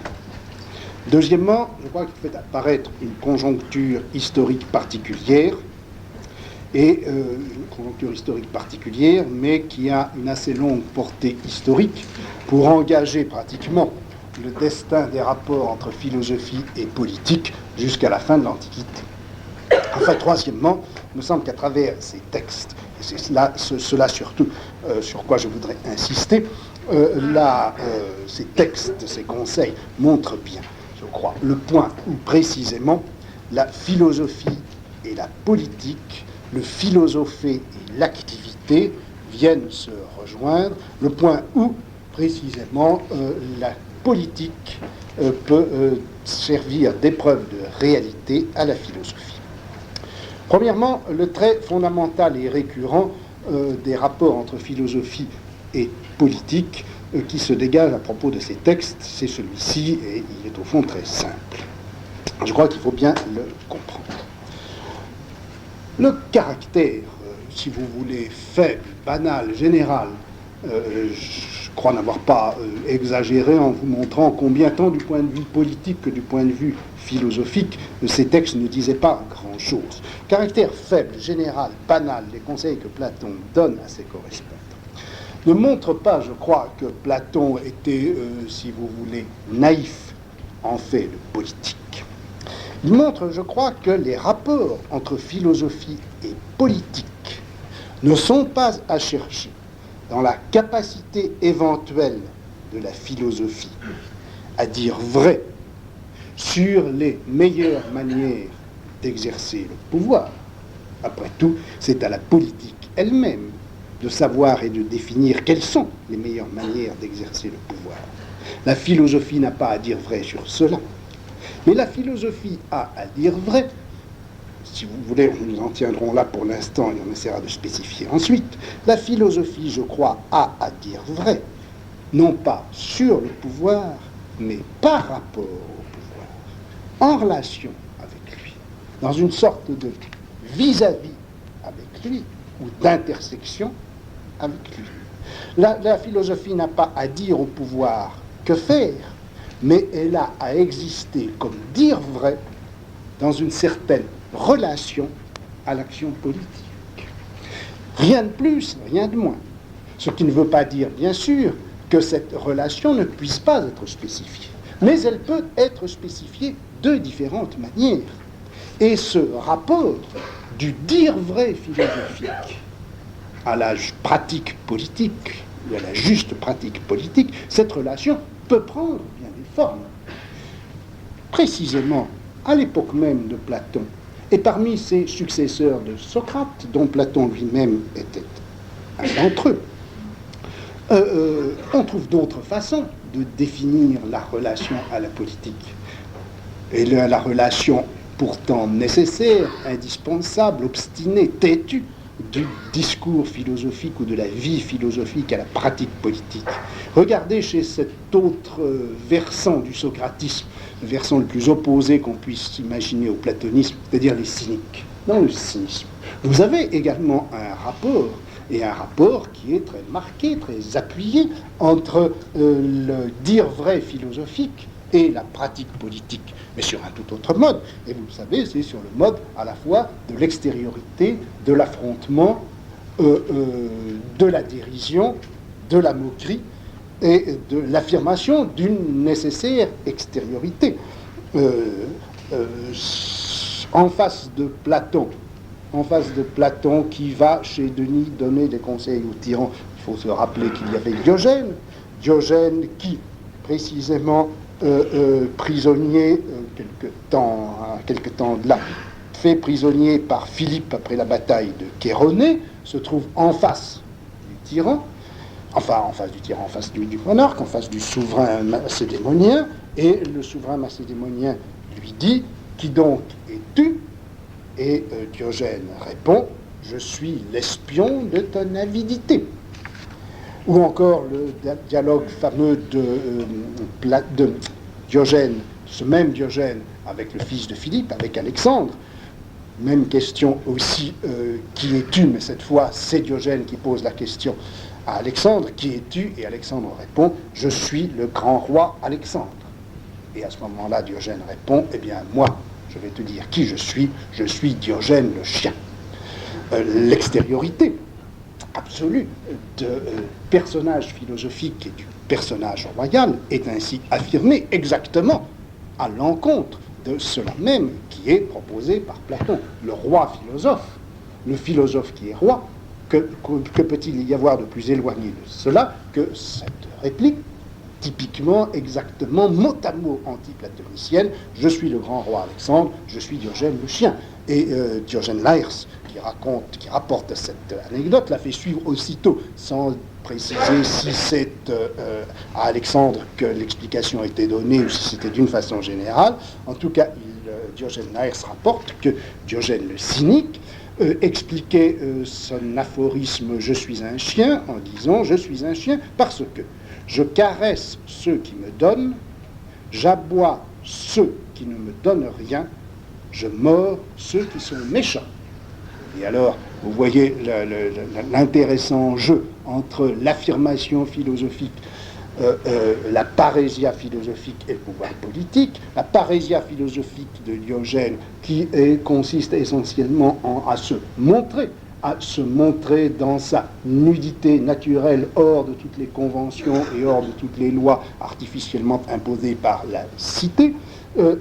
Diogène donc dont la parésia est dans son mode même de vie, dont la parésia se manifeste aussi dans ce discours d'insulte, de dénonciation à l'égard du pouvoir, avidité de Philippe, etc. Eh bien, cette parésia se présente donc en face du pouvoir politique dans un rapport complexe, puisque d'un côté, Diogène, en disant qu'il est un chien, dit qu'il caresse ceux qui me donnent. Par conséquent, caressant ceux qui lui font des cadeaux, il accepte une certaine forme de pouvoir politique, il s'y intègre et il le reconnaît. Mais en même temps, il aboie contre ceux qui ne lui donnent rien et il mord ceux qui sont méchants. C'est-à-dire qu'il se sent libre à l'égard de ce pouvoir qu'il accepte d'un côté, de franchement et violemment dire ce qu'il est, ce qu'il veut, ce dont il a besoin, ce qui est vrai, ce qui est faux, ce qui est juste et ce qui est injuste. Bon, vous avez là un jeu de la parésia philosophique, un jeu du dire vrai philosophique, un jeu de l'être vrai philosophique en face de l'exercice du pouvoir et de l'identification d'un individu à son pouvoir. Je suis le roi Alexandre. Vous avez là un jeu qui est évidemment extrêmement éloigné de celui de Platon, qui est même opposé à celui de Platon. Disons, si vous voulez encore une fois, que très schématiquement, que nous avons dans le cas des cyniques un mode de rapport du dire vrai philosophique à l'action politique qui se fait sous la forme de l'extériorité, du défi et de la dérision, alors qu'on va avoir chez Platon un rapport du dire vrai philosophique à la pratique philosophique qui sera plutôt de l'ordre de l'intersection, de la pédagogie et de l'identification du sujet philosophant et du sujet exerçant le pouvoir. Faut-il savoir encore comment il se fait? Mais en tout cas, ce n'est pas forcément comme énoncé de ce que doit être l'action politique, ce n'est pas, si vous voulez, comme programme politique, ce n'est pas comme rationalité politique intrinsèque que la philosophie, dans son dire vrai, a un rôle à jouer par la politique, dans la politique. Ou encore, le discours philosophique dans sa vérité n'est pas à l'intérieur du jeu qu'il joue nécessairement à la politique pour y trouver sa réalité. Le discours philosophique n'a pas à projeter ce que doit être l'action politique.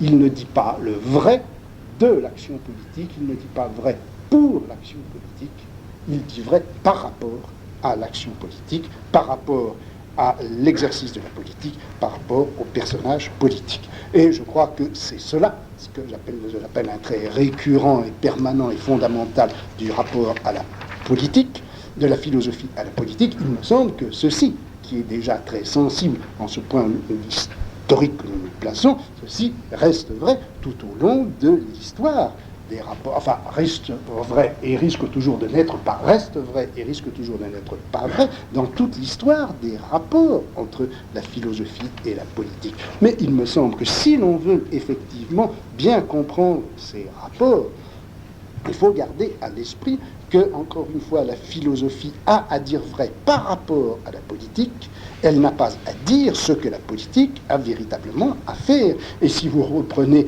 les grandes formes, quelques-unes des grandes formes du dire vrai philosophique par rapport à la politique à l'époque moderne ou contemporaine, on peut en dire la même chose.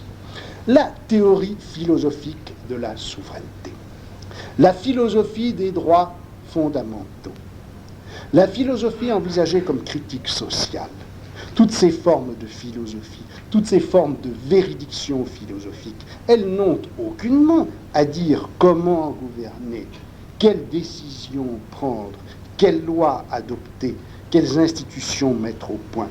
Mais en revanche, il est indispensable pour qu'une philosophie à l'heure actuelle, comme au temps de Platon, fasse l'épreuve de sa réalité. Il faut qu'elle soit capable de dire vrai par rapport à l'action philosophique, qu'elle dise vrai, soit au nom d'une analyse critique, soit au nom d'une philosophie, d'une conception des droits, soit au nom d'une conception de la souveraineté, etc. Il est important, donc il est essentiel pour toute philosophie de pouvoir dire vrai par rapport à la politique. Il est important pour toute pratique politique d'être dans une relation permanente avec ce dire vrai, mais étant bien entendu que le dire vrai de la philosophie ne coïncide pas avec ce que peut et doit être une rationalité politique. Le dire vrai philosophique n'est pas la rationalité politique, mais il est essentiel pour une rationalité politique d'être dans un certain rapport à déterminer avec le dire vrai philosophique, comme il est important pour un dire vrai philosophique de faire l'épreuve de sa réalité par rapport à une pratique politique. Mais je crois que cette relation nécessaire, fondamentale, qui est sans doute constituante et de la philosophie et de la pratique politique en Occident, c'est un phénomène à la fois un phénomène absolument singulier à notre culture.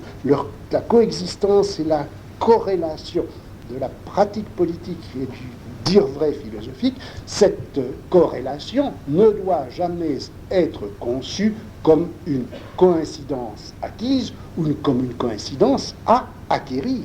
Je crois que le malheur et les équivoques des rapports entre philosophie et politique, ce malheur et ces équivoques tiennent et ont tenu sans doute au fait que la véridiction philosophique a parfois voulu se penser, ou encore qu'on lui a posé les exigences qui étaient formulées dans les termes d'une coïncidence avec les contenus d'une rationalité politique, et qu'inversement, les contenus d'une rationalité politique ont voulu s'autoriser du fait qu'ils se constituaient comme une doctrine philosophique ou à partir d'une doctrine philosophique. Philosophie et politique doivent coïncider, philosophie et politique doivent être dans une relation, dans une corrélation, ils ne doivent jamais être dans une coïncidence. Voilà, si vous voulez, le thème général que je crois un peu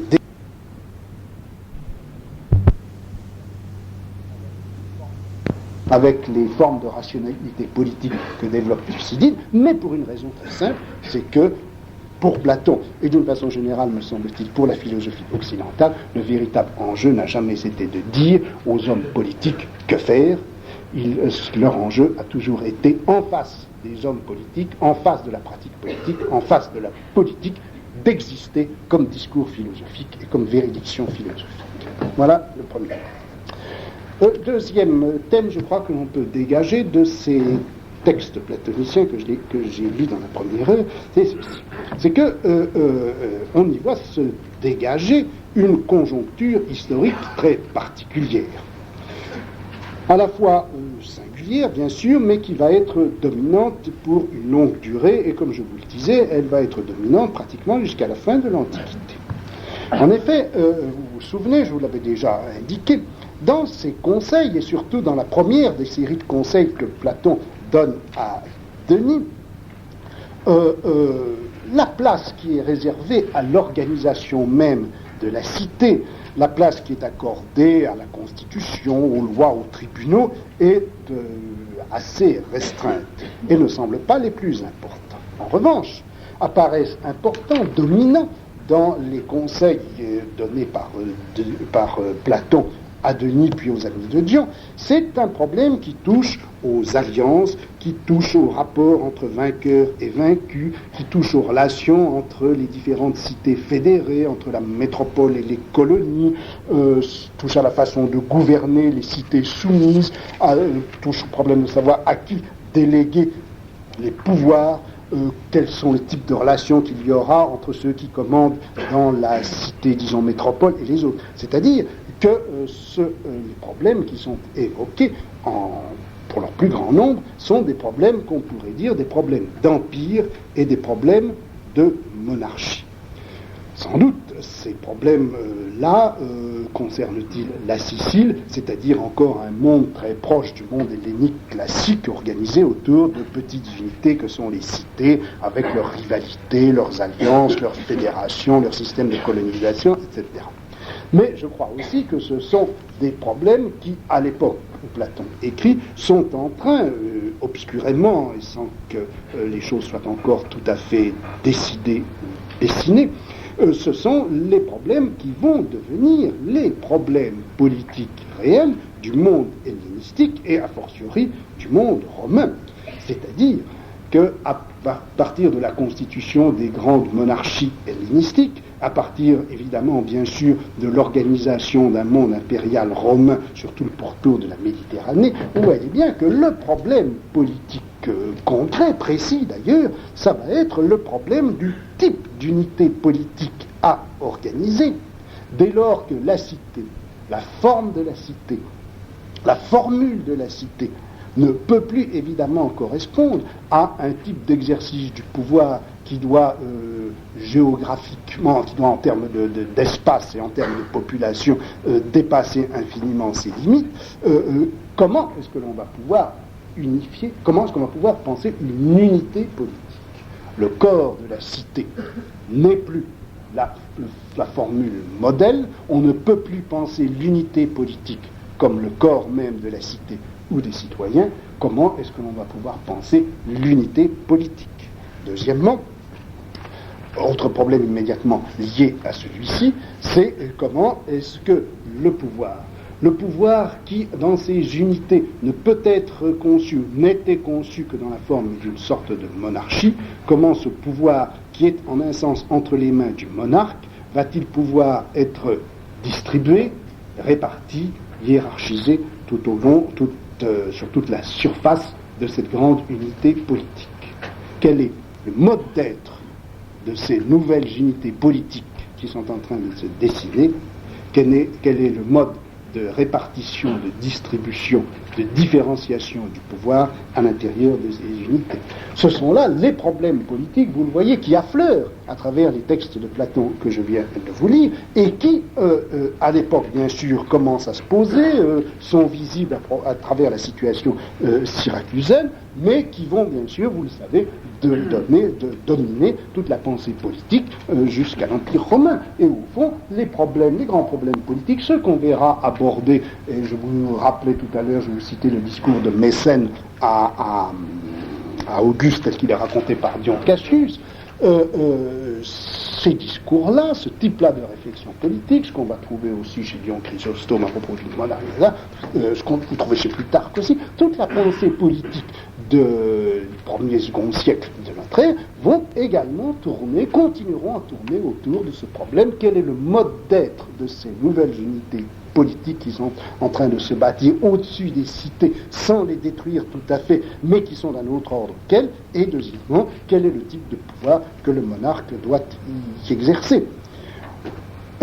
C'est là, si vous voulez, la scène politique qui est en train de se dessiner pour le monde gréco-romain. Et je ne veux pas du tout opposer, si vous voulez, Thucydide, qui donne une rationalité politique fine, articulée, dense et riche, mais à propos des petites cités grecques, à la pensée platonicienne beaucoup plus flottante, mais qui s'adressait à une réalité historique en train de naître. Je ne crois pas que ce soit cette opposition-là qui soit intéressante, mais il me semble que, à travers ce discours platonicien où il est question du rapport entre la philosophie et la politique, ce qu'on voit esquisser, ce sont de nouvelles réalités politiques, ces nouvelles réalités politiques qui vont durer, qui vont permaner pendant 8 siècles encore jusqu'à la fin de l'Empire romain. Ces nouvelles réalités politiques, c'est l'Empire d'une part, et c'est le prince, c'est le monarque de l'autre.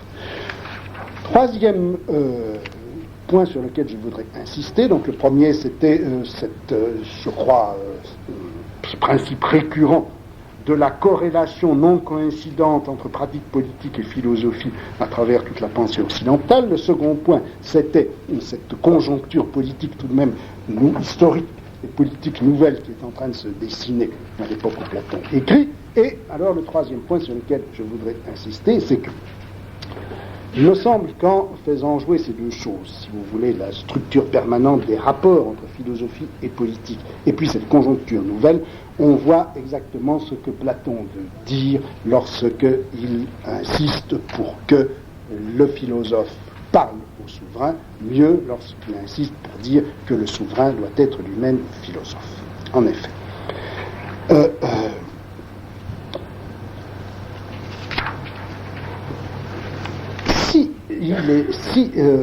Comme je vous le disais tout à l'heure, le discours philosophique et la pratique politique doivent être dans une certaine relation, mais qui ne soit pas une relation de coïncidence.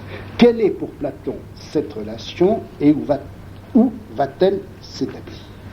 Ou encore, l'épreuve par laquelle la philosophie doit, comme je vous le disais la dernière fois, s'assurer de son réel, de façon à n'être pas simplement logos, où va-t-elle se faire?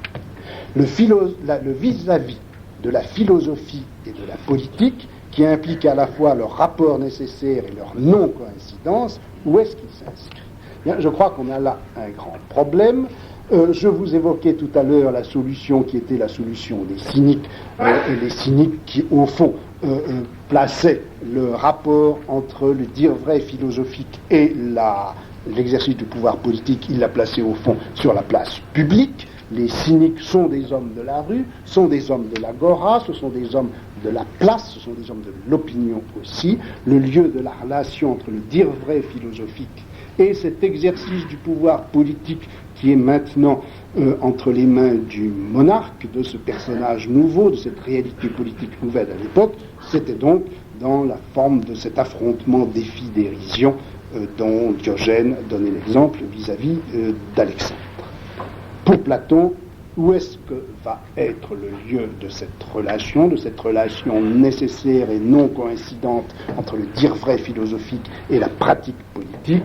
Ce n'est pas à la place publique. En ce sens, si vous voulez, les cyniques sont encore des hommes de la cité et qui perpétueront jusque dans l'Empire romain ces traditions de la cité, de la place publique, etc.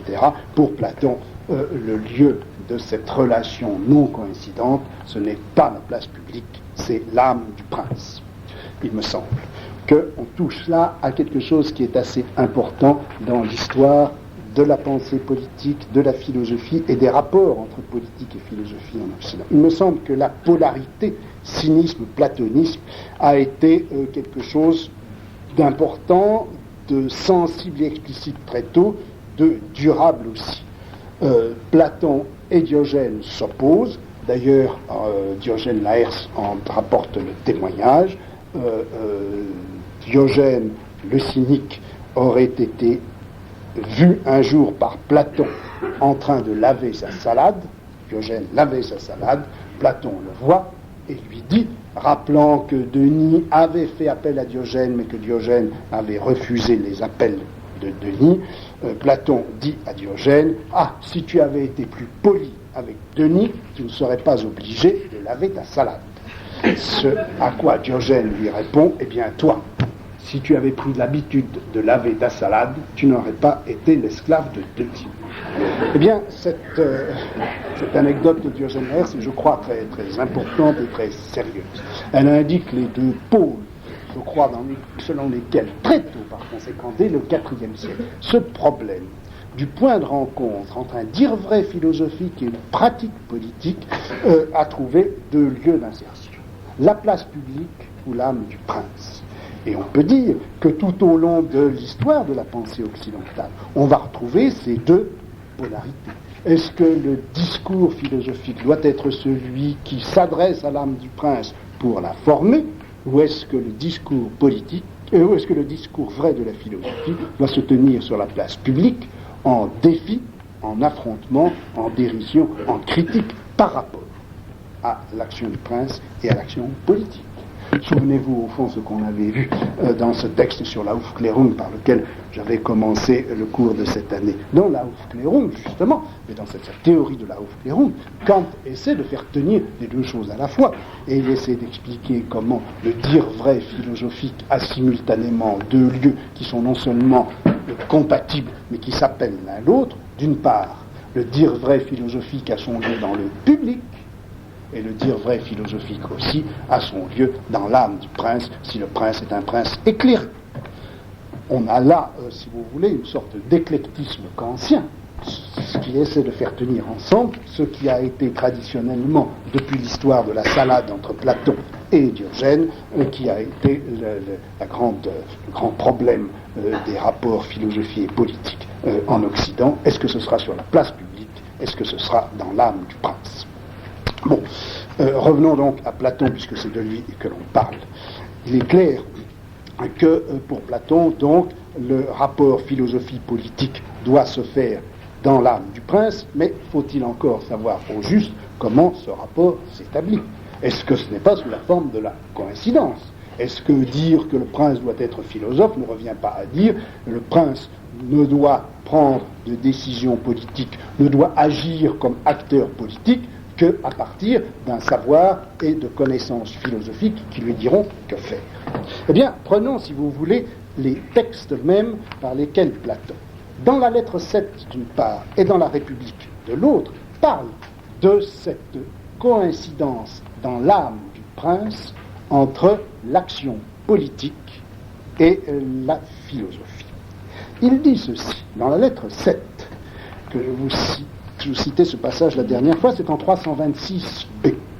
Les mots ne cesseront pas pour les êtres humains avant que la race des purs et vrais philosophes. Le texte grec dit très exactement avant que la race togénos, la race de ceux qui philosophent droitement et vraiment. Donc on peut traduire par pur et vrai philosophe. Je préfère qu'on reste au plus près de la formulation, que la race de ceux qui philosophent droitement et correctement et vraiment, que cette race n'arrive au pouvoir. Donc les malheurs ne cesseront que lorsque cette race arrivera au pouvoir, ou lorsque la race des chefs, de ceux qui exercent le pouvoir, ne se mettent à philosopher véritablement. Voilà ce qui est dit dans lettre 7, 326. Vous savez que ce texte n'est rien d'autre que la reproduction, l'écho, à quelques variantes près, mais l'écho fidèle de ce qu'on trouve, texte fameux, fondamental du livre 5 de la République en 473c, lorsque Platon écrivait, le texte de la République est antérieur aux lettres, il n'y aura pas de relâche aux mots des États, même des cités, même thème donc, que les mots ne cesseront pour les humains, là les mots ne cesseront pour les États, pas avant que les philosophes ne deviennent rois dans les États, ou encore que ceux qu'on appelle à présent rois et souverains, c'est la traduction de Budé, c'est en réalité du nastai, c'est ceux qui exercent le pouvoir, que ceux qu'on appelle à présent rois ou puissants et gens exerçant le pouvoir ne deviennent vrais et sérieux philosophes. Là encore, le texte dit ne se mettent à philosopher de façon authentique et ikanos, compétente. Ne se mettent à philosopher de façon authentique et compétente, et qu'on ne soit réunis dans le même sujet, la dynamis politicae, le pouvoir politique, cae philosophia et la philosophie. Bon, en apparence, on a là la définition d'une exacte coïncidence. Il faut que les philosophes deviennent rois, que les rois deviennent philosophes. Qu'est-ce que ça veut dire? Sinon que les philosophes diront, enfin, ce qui dans le souverain sera philosophe lui dira ce qu'il faut faire en tant que souverain, et que la part de lui-même qui sera souverain ne fera pas autre chose que de faire passer dans les actes même de son gouvernement ce que lui dira le discours philosophique. Mais en fait, quand vous regardez le texte, et c'est pour ça que j'ai insisté sur les éléments, sur la traduction aussi fidèle que possible du texte, ce dont il est question, ce n'est pas d'une adéquation entre le discours philosophique, le savoir philosophique et la pratique politique. La coïncidence dont il est question, c'est la coïncidence entre ceux qui pratiquent la philosophie, ceux qui philosophent vraiment et d'une façon compétente, et puis ceux qui exercent le pouvoir. Dans ces deux textes, c'est ce qui est important, et je crois ce qui est pointé, ce qui est désigné par ces deux textes, c'est le fait que celui qui philosophe soit aussi celui qui exerce le pouvoir, mais de cela, du fait que celui qui pratique la philosophie soit celui qui exerce le pouvoir, et que celui qui exerce le pouvoir soit aussi quelqu'un qui pratique la philosophie, de cela, on ne peut pas du tout inférer que ce qu'il sait de philosophie sera la loi de son action et de ses décisions politiques. Ce qui est important, ce qui est exigé, c'est que le sujet du pouvoir politique soit aussi le sujet d'une activité philosophique. Et vous me direz, mais quelle est la différence? Qu'est-ce que cela veut dire que cette identité entre le sujet du pouvoir politique et le sujet de la pratique philosophique? Pourquoi demander que celui qui exerce le pouvoir soit aussi celui qui pratique la philosophie, si la philosophie n'est pas capable de dire à celui qui exerce son pouvoir ce qu'il faut faire? Eh bien, je crois que la réponse à cette question, elle est dans ceci. C'est que ce dont il est question là, vous voyez bien, c'est la philosophie en tant qu'elle est un philosophème. Le texte le dit. Il faut que ce soit que ceux qui gouvernent soient ceux aussi qui philosophent, qui pratiquent la philosophie. Cette pratique de la philosophie, qu'est-ce que c'est pour Platon? Cette pratique de la philosophie, c'est avant tout, c'est essentiellement, c'est fondamentalement une manière pour l'individu de se constituer comme sujet sur un certain mode d'être. Et c'est ce mode d'être du sujet philosophant qui doit constituer le mode d'être du sujet exerçant le pouvoir. Ce n'est donc pas une question de coïncidence entre un savoir philosophique et une rationalité politique, c'est une question d'identité entre le mode d'être du sujet philosophant et le mode d'être du sujet pratiquant la politique. S'il faut que les rois soient philosophes, ce n'est pas parce qu'ils pourront ainsi demander à leur savoir philosophique ce qu'il faut faire en telle et telle circonstance. Pour pouvoir, cela veut dire ceci, c'est que pour pouvoir d'une part gouverner comme il faudra que d'autre part on ait un certain rapport de pratique à la philosophie. Le point d'intersection entre gouverner comme il faut et pratiquer la philosophie, ce point d'intersection étant occupé par un seul et même sujet. C'est un seul et même sujet qui doit d'une part gouverner comme il faut et d'autre part avoir rapport à la philosophie. Vous voyez bien qu'il n'y a pas coïncidence des contenus, isomorphisme des rationalités, identité du discours philosophique et du discours politique, mais identité du sujet philosophant et avec le sujet gouvernant, ce qui laisse bien entendu ouverte la fourchette, l'orthogonie, si vous voulez, entre l'axe sur lequel on va philosopher et l'axe sur lequel on va pratiquer la philosophie. En somme, cela revient à dire qu'il faut que l'âme du prince puisse se gouverner vraiment selon la philosophie vraie pour pouvoir gouverner les autres selon une politique juste. Disons ceci, et je m'arrêterai là pour aujourd'hui, c'est que la politique, on l'a vu la dernière fois, est ce à travers quoi, à partir de quoi, et en rapport avec quoi, le dire vrai philosophique doit trouver sa réalité. Ce que je voulais vous montrer aujourd'hui, toujours à propos de cette lettre 7 dont on finit maintenant la lecture, c'est que ce philosophie qui trouve donc dans son rapport à la philosophie son réel, ce philosophie ne doit pas définir à la politique ce qu'elle a à faire, elle a à définir au gouvernant, à l'homme politique, ce qu'il a à être. C'est de l'être de l'homme politique, de son mode d'être qu'il est question, et la philosophie va donc tirer sa réalité de son rapport à la politique en ceci, qu'elle sera effectivement ou non, ce sera là son épreuve, qu'elle puisse ou non définir ce qu'est le mode d'être de l'homme politique. La question posée est donc celle-ci, quel est le mode d'être de celui qui exerce le pouvoir dans sa coïncidence avec le sujet philosophe.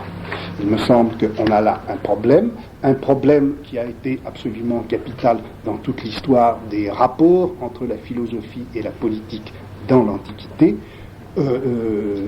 Il suffit d'ailleurs que vous lisiez Marc Aurèle, par exemple, pour bien voir que c'était ce problème-là qui lui était posé, et c'était ce problème-là dont il avait parfaitement conscience qu'il lui était posé. Jamais Marc Aurèle, qui s'est voulu, qui a été 6 siècles donc, ou 5 siècles et demi après Platon, le souverain philosophe, l'empereur philosophe, en un sens, Marc Aurèle, c'est bien exactement ce à quoi 5 siècles et demi à l'avance pensait Platon. Un homme qui a à exercer un pouvoir dans une unité politique qui dépasse infiniment celle de la cité, ce monarque, ce problème par conséquent de l'empire, au cœur de l'empire, au centre de l'empire, le problème du monarque qui a à être non seulement le maître de l'empire, mais maître de lui-même. Marc Aurèle a été ce souverain idéal. Or, rien dans les textes de Marc Aurèle ne montre qu'il n'a jamais emprunté à la philosophie la rationalité capable de lui dicter ce que devait être sa conduite politique à l'égard de tel ou tel problème ou situation, mais il a perpétuellement demandé à la philosophie de lui dire ce que c'était qu'être souverain. C'est-à-dire que c'est bien en effet son mode d'être comme souverain qu'il demandait à la philosophie. Bref, ce que nous voyons apparaître comme le problème, le lieu plutôt, des rapports fondamentaux entre philosophie et politique à travers ces textes de Platon, le lieu où se nouent les rapports philosophie et politique, ces rapports qui sont encore une fois d'intersection et non pas de coïncidence, ce lieu c'est l'âme du prince. Et c'est ce problème et ceux qui sont liés à la question de l'âme du prince que j'essaierai de vous expliquer la prochaine fois.